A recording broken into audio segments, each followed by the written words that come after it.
એ માતા યશોદા મહિરાવલો પછી ગોપીઓના ઘરમાં વાલો ચોરી કરે શ્યામ આવીને મારી મટુકી ફોડે રે શ્યામ આવીને મારી મટુકી ફોડે હા ઘમર ઘમર મારા વલ્લોણા ગાજે શ્યામ આવીને મારી મટુકી ફોડે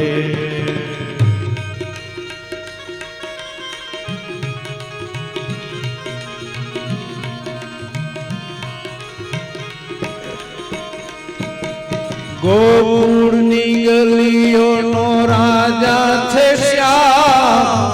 ચોરેની ચૌપે એના તોફાન સૌને સતાવે છે પેલો કાનુડો મચાવે છે પેલો કાનુડો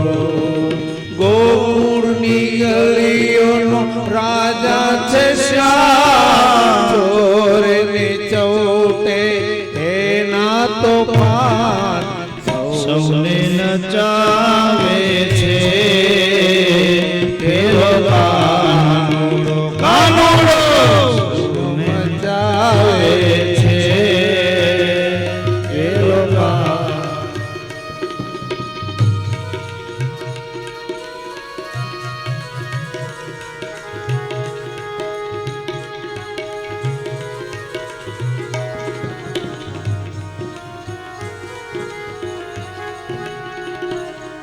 કરે ફરિયાદ કરે અને રાવ ફરિયાદ તો બધી સાંભળી પ્રભાવતીને કહે મારા ખજાને ક્યાં ખોટ છે 9 લાખ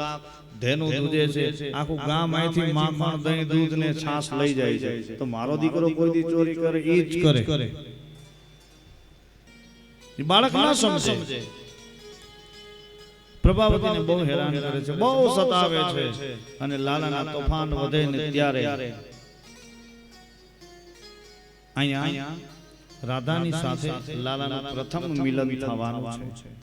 રાધાની સાથે રાસલીલા રમશે ગોકુળની અંદર કનૈયો વાંસળી વગાડે છે પગમાં મોજડી પહેર્યા વગર ગાયું ચરાવે ને વાંસળીના સુરે કનૈયો રાસલીલા કરે રોજ રાધા અને ગોપીઓ ને બધા વાંસળીના સુરે કનૈયો વાંસળી વગાડે અને બધા ફરતા ફરતા રાસ રમે આવી કનૈયાની લીલા એમાં એક દિવસનો સમય અને એ સમય સંદર્ભે સાહેબ એવી ઘટના બને પોતાના પિતા નંદ બાબા પોતે પૂજાની સામગ્રી તૈયાર કરીને નંદ બાબા પોતે પૂજા કરવા માટે જઈને લાલાએ કહ્યું પિતાજી આપ ક્યાં જઈ રહ્યા છો તો કે ઇન્દ્રદેવની પૂજા તો કે ઇન્દ્રની પૂજા શા માટે તો કે વરસાદ માટે તો કે પિતાજીને કીધું પિતાજી કઈ કામ આડાહુડું હોય એવું લાગે છે વરસાદ માટે જો તમારે પૂજા કરવી તો સીધી વરુણ દેવની કરો ને ઇન્દ્રને શું કામ કરો કે ઇન્દ્ર કોઈ પ્રાધાન્ય દેવતા થોડા છે પ્રાધાન્ય દેવ એના તો વરુણજી છે કદાચ વચ્ચે તમે પૂજા કરો તો પવન દેવની કરો એ પવન દ્વારા વરસાદના વાદળોને ખેંચે તો ઇન્દ્ર શું કામ શા માટે ખોટો જસ લે છે પિતાજી આ વર્ષે ઇન્દ્રની પૂજા નહીં થાય સીધી વરુણ દેવની અને આ ઇન્દ્રને ખબર પડી ઇન્દ્રને આ ખબર પડી ને ઇન્દ્રએ પ્રકોપ કર્યો અને ઇન્દ્રએ પ્રકોપ કરી અને 12 મેઘ ખાંગા કર્યા અને વરુણદેવને આજ્ઞા કરી કે ગોકુળની અંદર જાઓ 12 મેઘ ખાંગા કરો અને પાણી કર્યું ગોકુળ અને વનરાવનની અંદર ફરતી બાજુ ચો તરફ પાણી છે આ બાજુ પવન સુસવાટા મારે અને ગોકુળમાં ક્યાંય કોઈને પગ મૂકવાની જગ્યા નથી અને લાલાએ કહ્યું એ લાલા આ જો ઇન્દ્રનો પ્રકોપ થયો છે ઇન્દ્રનો પ્રકોપ થયો છે તને ઘણું સમજાયું પણ ઘણું સમજાવવા છતાં તું માન્યો નહીં એટલે ઇન્દ્રનો પ્રકોપ થયો લાલો કે તમે ચિંતા ન કરો ચિંતિત ન થાઓ મારી પાછળ હાલો આગળ કનૈયો, પાછળ બધાય ગોપ ગવાલો ધીમે ધીમે ધીમે ધીમે ધીમે ધીમે ધીમે આગળ જાય ને સાહેબ અને જય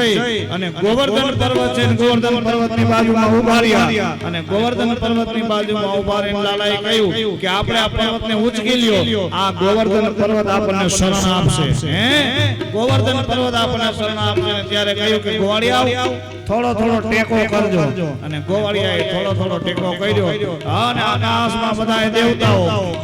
દુદુંબિત નગારાઓના નાદ પુષ્પો હાથમાં લઈ અને ભગવાન કૃષ્ણની આ લીલા માયાને વધાવવા માટે ગોકુળની માથે બધાય દેવતાઓ ગાંધર્વો કિન્નરો યક્ષો બધા એકત્રિત થયા.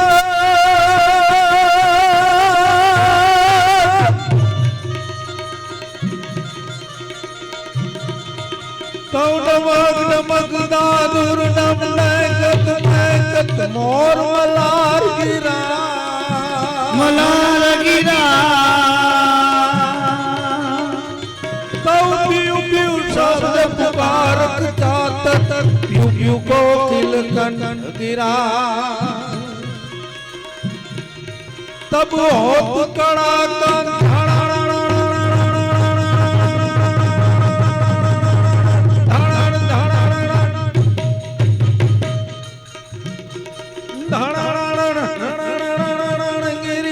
શિખર પડે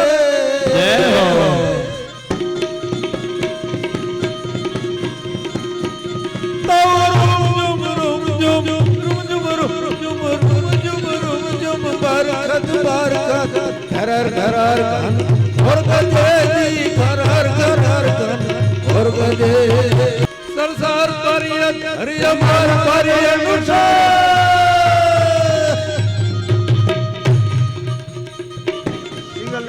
સરસાર પરિય હરિય માર પરિય અનુસાર કરવર ઘર કર મેલ હરે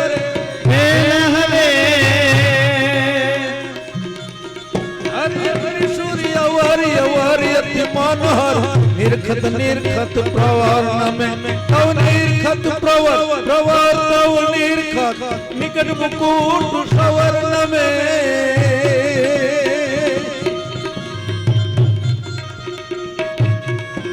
ધલરાવ પટ ધરર ધરર પદ ઘૂંગર રંગવર સુંદર શ્યામ રમે ધીરે રંગવર સુંદર શ્યામ રમે ધીરે રંગવર સુંદર શ્યામ રમે.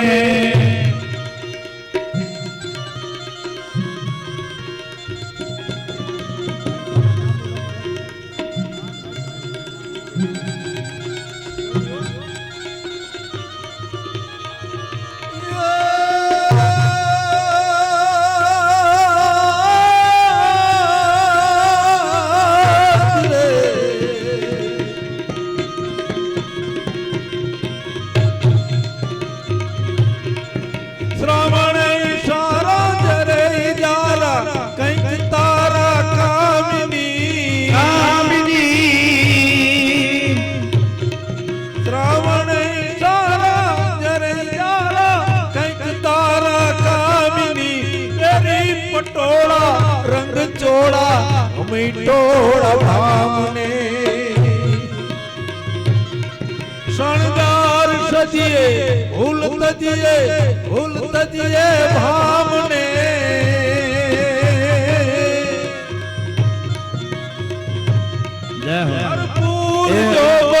માઈ ભામન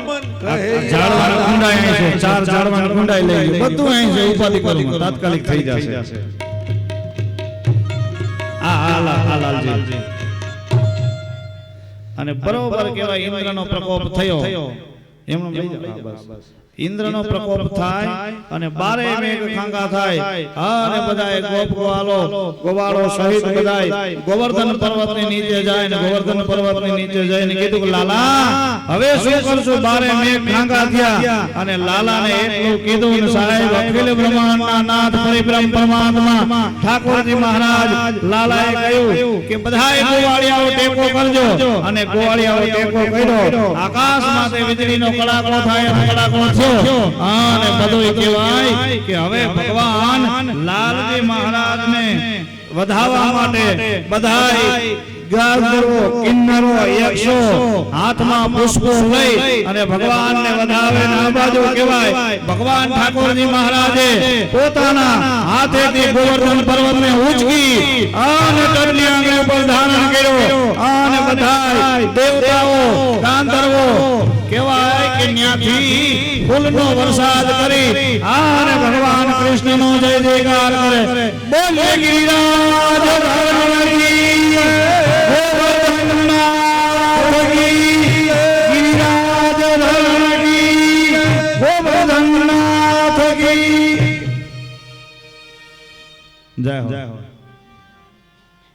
પલવારની અંદર સાહેબ ગોવર્ધન બનાવી દીધો તમ તમારે 56 ભોગ આવે છે ઉપાધિ ન કરતા આપણું કાંઈ અટકશે નહીં